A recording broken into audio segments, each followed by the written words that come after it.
Bienvenue à tous, bienvenue à toi. Aujourd'hui, on se retrouve pour une nouvelle vidéo où je vais vous montrer le ballast ferromagnétique nettoyé et fonctionnel. Voilà, voilà. Donc ici, on l'a. Voilà. Le ballast. Donc j'ai remplacé les fils. Voilà. J'ai mis des nouveaux fils. Tout beau, tout propre. Donc c'est un ballast ferromagnétique. Voilà, de chez Mazda. Donc il date du 6 mai 1952. Voilà. Donc quelqu'un m'a envoyé par message, enfin voilà, des documentations sur ce ballast. Voilà. Donc je vais vous montrer l'intérieur parce que j'ai dû l'ouvrir pour remplacer les fils. Donc je prends le téléphone, enfin l'autre. Et voilà. Parce que là je suis en train de filmer avec un téléphone, ça c'est téléphone de secours. Voilà, donc là on a l'intérieur. Voilà. Donc il y a 3 bobines. Là il y en a une à côté du condo. Donc là on a le condo. On a une date. 6-5-52. Voilà. Hop. Donc là, il y a une deuxième bobine. Donc là, il y a le condo. Là, il y a une première, une deuxième.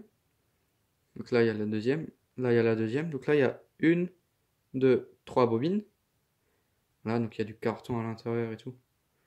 Donc ça, c'est moi qui l'ai mis pour éviter que ça fasse court-circuit. Parce qu'il y avait des fils qui étaient vraiment arrachés. Donc c'était assez galère à réparer, mais j'ai réussi à le réparer. Donc le ballast c'est un 105-125 volts, 50 Hz. Voilà, donc je vais vous montrer de plus près. Là, je vais juste le prendre autrement. Voilà, comme ça. Donc là on a le schéma de câblage. Voilà. Schéma. Donc là, starter 2, commun. Et là, il y a écrit capoter les fils inutilisés. Donc en gros, c'est ce que j'ai fait pour éviter d'avoir de la tension au bout des fils quand j'essaye le ballast. Voilà, donc là, lampe Mazda. Appareillage pour 2 Mazda Fluor, donc 2 x 36 watts. Modèle D40N10, duo composant. Non, duo composé. Compensé, c'est-à-dire UTE, donc le condensateur. Et il est dans le ballast au lieu de squatter à l'extérieur du luminaire, à l'intérieur. Voilà, il est intégré au ballast. Voilà. D'ailleurs, je l'ai débranché pour éviter qu'il pète. Comme c'est assez vieux, ça a tendance à péter et en plus c'est très toxique. Donc alimentation, 105-125 volts, 50 Hz. Donc très important. Cet appareil doit être placé dans une enceinte normalement aérée. Lampe 2, lampe 2, lampe 1. Voilà, donc ça pèse 5 kg. Je sais plus exactement, mais ça pèse 5 kg à peu près. Voilà, donc tu es dans les photocopies de catalogue. Il y a écrit le poids, c'est quelque chose dans les 5 kg, un peu plus. Donc ça fait son poids. Voilà. Donc maintenant, bah, on va tester tout ça. Donc je vais vous montrer le dispositif pour alimenter ce bordel. Comment nous, en cette année 2018, on est en 230-240 volts. Le 110 volts c'est fini depuis les années 60. Donc c'est un ballast qui est très très rare. C'est vraiment très rare de tomber sur ce genre de choses. C'est d'une rareté incroyable. Donc là, déjà, on a protection différentielle. Voilà. Là, on a l'adaptateur 110 volts qui est ici. Voilà. Donc, qui sort une tension 110 volts jusqu'à la prise.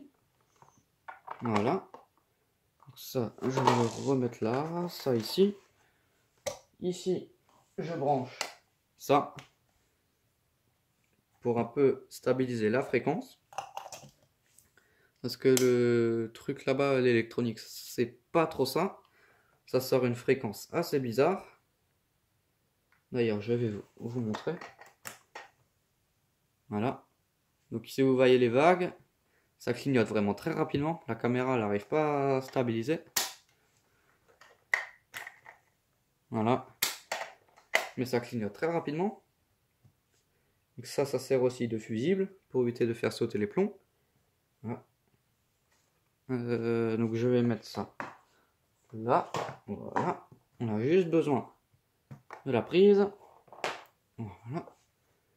La protection différentielle. Donc ce ballast est muni de deux boucles. Là, on a une boucle pour la lampe 1 et une boucle pour la lampe 2. Donc les deux boucles sont différentes. Donc là, le câblage actuel, c'est celui de la boucle 2.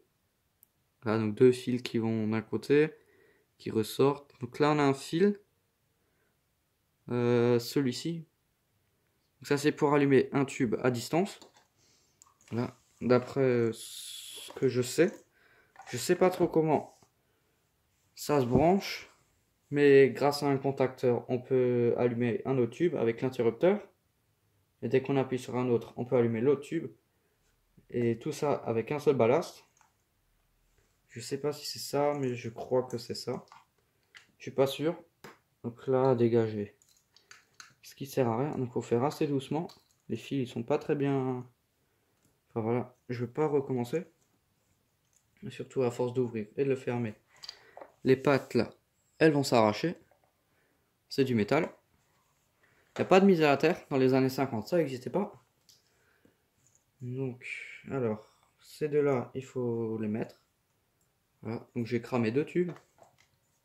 Parce que j'avais mal branché le ballast. Du coup, j'ai réussi à cramer deux tubes. Voilà, bon, c'est pas grave. Hein, c'est pas des tubes qui étaient très rares. Et en plus, c'était pas des neufs. Donc, c'est pas grave. J'avais même pas les boîtes. Donc, d'un côté, je m'en fous un peu. Et les tubes néons, c'est pas ce qu'il y a de plus rare.